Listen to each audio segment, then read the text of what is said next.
This conference will now be recorded. Hey everybody, this is Dr. Doug Smith. It is Tuesday at 2:30, so it is time for our Monday through Thursday 2:30 podcast. I don't know about you guys, but I very much enjoy these podcasts, and we hope you do too. And Alex, we hope you enjoy being a part of this podcast also. I want to direct your attention to what's on the screen. Okay, that guy's name is Howard Doley. He just died February 11th this year, a matter of weeks ago, a few months ago. Howard Doley just died.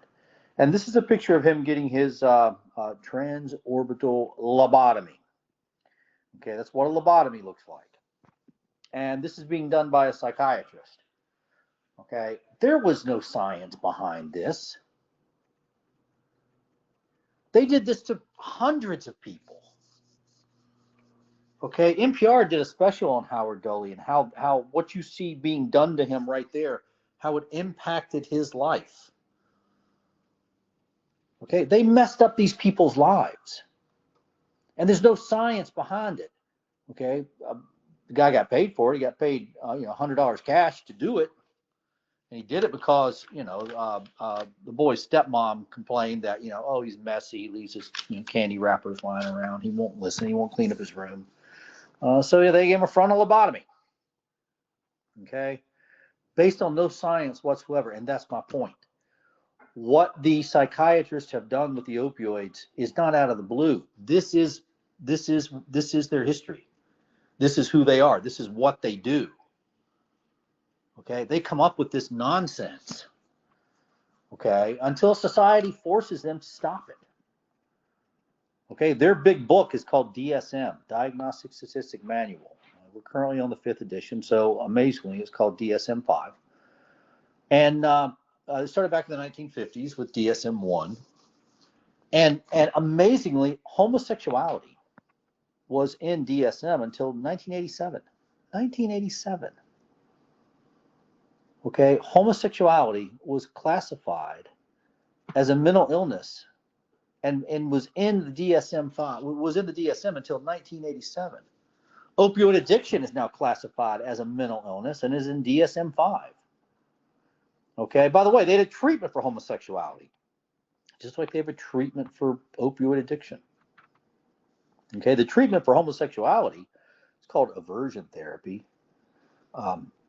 was they showed the homosexual, that's how they refer to them, the homosexual, a picture of a naked man, and then gave the homosexual an electrical shock.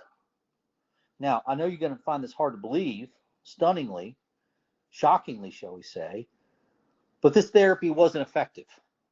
But this is what we've gotten historically from the psychiatric community. It's been one failed diagnosis and treatment after another.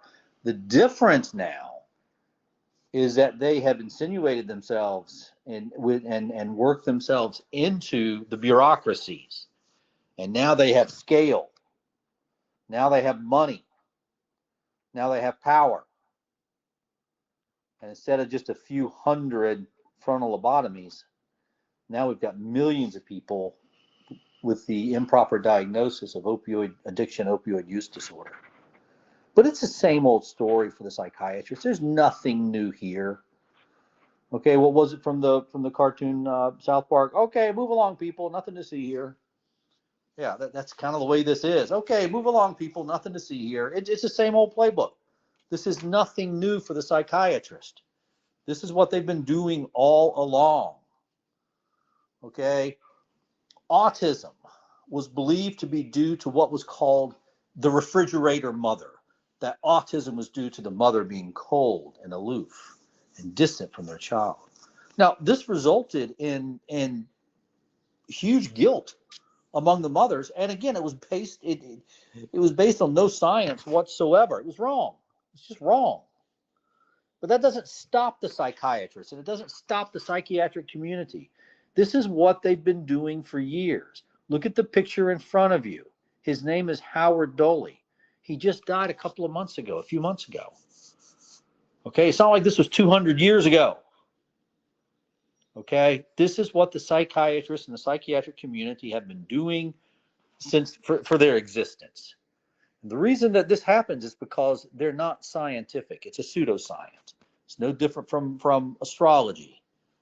Okay, an opinion from the psychiatrist is no different than the opinion from the astrologist.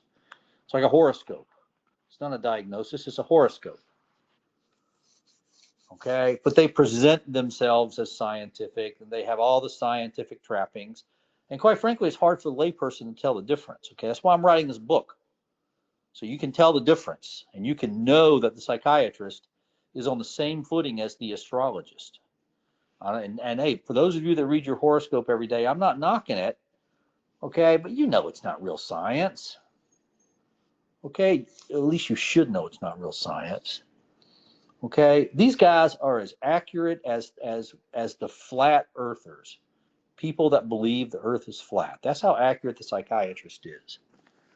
Okay, but with the frontal lobotomy and the homosexuality as a mental health disorder and autism due to the refrigerator mother, you know, they were limited in their scale. They were limited into how many people they could harm.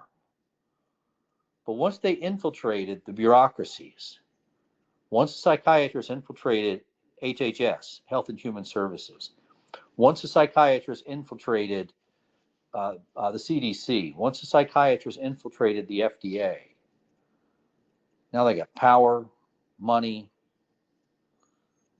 everything they need, and the scale of their harm is much greater. It's not just a few hundred lobotomy patients.